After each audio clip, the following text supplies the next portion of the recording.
Hello, welcome back to my channel. My name is Lavi and this is Lavi's Script. So today I'll be talking about possible pathways to migrate to Australia using the Permanent Residency Scheme program. And if you've been having a few thoughts about migrating, particularly migrating to Australia, I'm here today to help you one step further towards achieving your dreams. So Australia is a very beautiful country. We all know that. It's one of the choicest places to live on earth, I'll tell you. So today I'll be talking about, actually there are so many possible pathways for you to migrate to Australia. So I'll be talking about the Skilled Migrant Scheme. That is for professionals in designated fields that are in high demand by the Australian government. So after this video, I'll put up the links where skills are listed online so you can have a look. You never know if your occupation or your profession is high in demand in Australia, so you can start that application. Yeah, so today I'll be talking about two of the major pathways through which you can come in through the permanent residency visa scheme. There's a skill nominated visa, which is the subclass 190, and there's a skill independent visa, subclass 189. So like I said, I'll put up the link for you so you can read further about these visas. So for the skill nominated visa, you'll be looking to gather points. You'll be getting extra points from the state government or any territory government in which your profession have been recognized to be in high demand, and you can gain some extra 5 points to use to further your application. I'll be talking about these points further in this video. And the skilled independent visa will be for someone that maybe they've gained enough points, and like the word is, it's independent. You're not gaining extra point from the state or territory government. So I'll be talking more about this in the next few minutes. So I'll start off with the timeline for visa application. So I got this timeline from the immigration website of the Australian government. So this is the timeline that talks about what happens from when you decide to apply for the permanent residency visa till the very time your visa is approved. So the first step you can see there is to check the skilled occupation list. So the next stage will be to submit an EOI. The EOI is an expression of interest, which you do through Skill Select. After you submit your EOI, you wait for an invitation to apply for this visa. You gather your documents and you apply within 60 days. So if you are invited to apply for the visa after doing your EOI and your response comes back as positive, and you're invited to apply for the visa, you have just 60 days from that time you've been invited, to tidy up your application with supporting documents and every other thing you've been asked for. Moving on, I want to tell you the fringe benefits of applying for the permanent resident visa in Australia. So there are so many goodies that come with this visa, and I'll be showing you in the next slide. What you get when you're a permanent resident in Australia, you get to live in Australia permanently.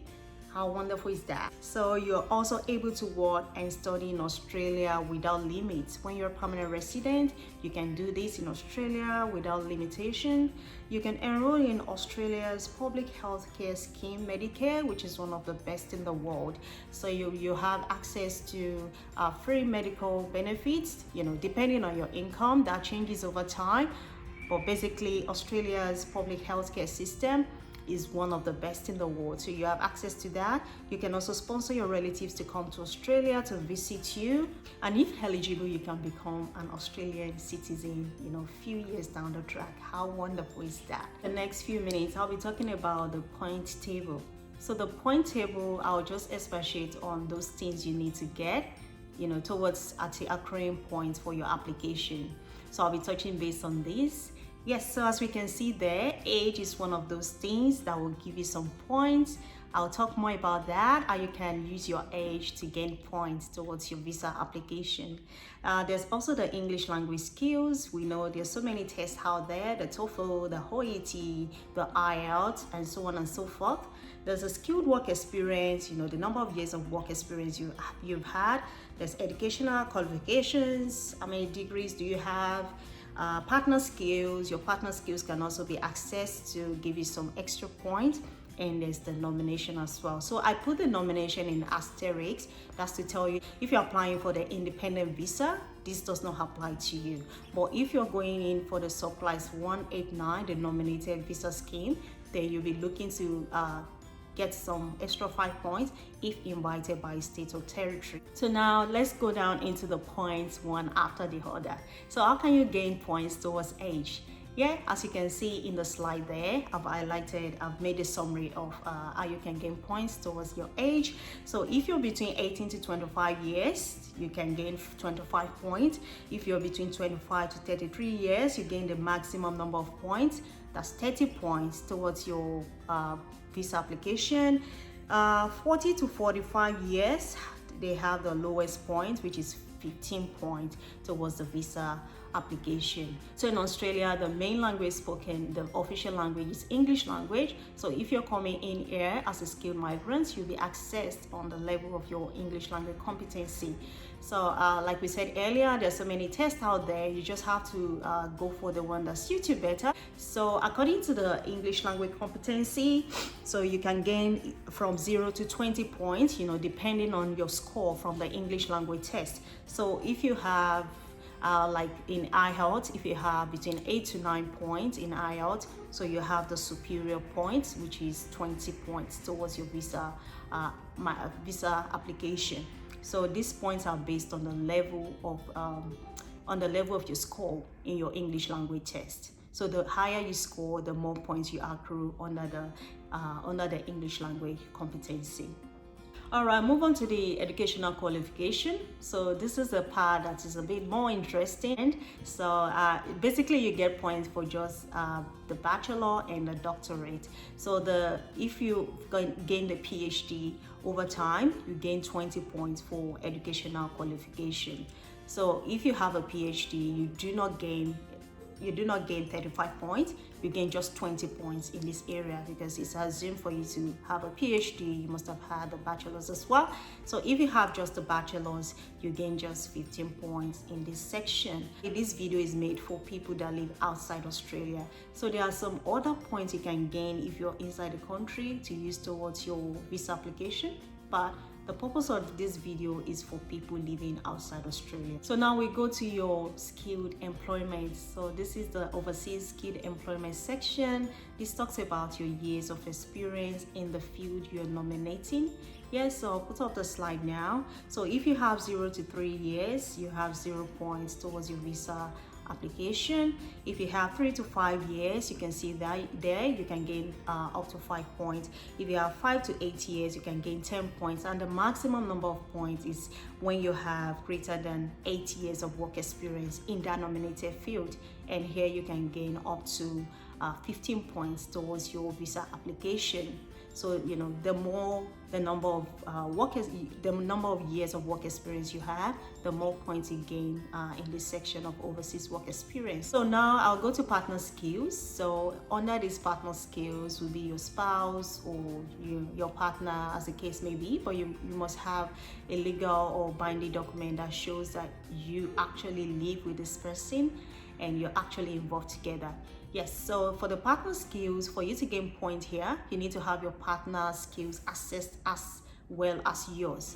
So in this section, if your partner had their skills assessed and it's positive, you can gain 10 extra points. You can get 10 extra points in this section. And if they didn't have their skill assessed, but they had competent English, which you're including in your application, you can gain an extra 5 points to add to yours for you to use in this application. Yeah, so partner skills is just one of those extra points you can make use of in your visa application. Yes, so now I go to nomination. So this nomination, like I mentioned, is for the subclass 189. It doesn't apply to both. So for you to get this nomination, you have to put up an expression of interest to the states and territories in Australia. So these states have their own specific list that they put up as well. So for example, if you're looking to settle in Western Australia, you can look up Western Australia and see if your skill is included in their shortage skills list. And if your skill is available there, you just have to apply independently to them If your application is successful and they're happy to go with you for the application, so you gain an extra 5 points for nomination in this section. So just in summary, to apply for your permanent resident visa itself, you must have, gone through the skilled occupation list and seen that your occupation is in high demand and is on the list. And you can do a self-assessment, see if you have up to the required points for the visa application, because you need a minimum of 65 points to be invited to apply for the visa. So like I said, the EOI is completely free. That is the second stage. After you check that your profession is on the list, the EOI is the next stage. There's the expression of interest. It's totally free. You do it online. And from the EOI, if your application comes back positive, you get a positive outcome. So you can go towards applying for state nomination if your skill is on the state list as well.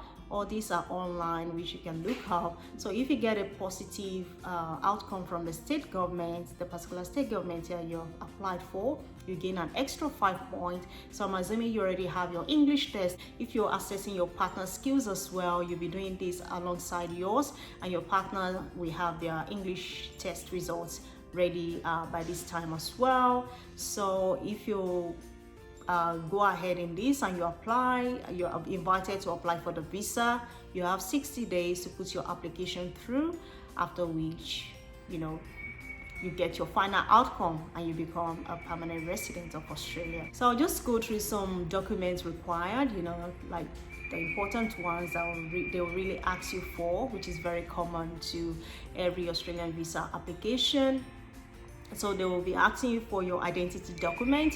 That's the passport biodata page or national ID card if you have one, proof of change of name if you've ever changed your name, relationship documents that will include birth certificate if you're coming in with your children, or your home birth certificate as well, marriage certificate, competent English documents, health, PTE, TOEFL, OET, as the case may be. There's the partner document as well, English test of your partner, proof that you're living together, joint leases or mortgages, or any other properties that you have in both names together. So you're also encouraged to use a clear scanning when you're sending in your application, and have them certified according to the laws of your country. You could get them to the court to certify as true copies of original. So these are just examples of documents that they'll be asking you for.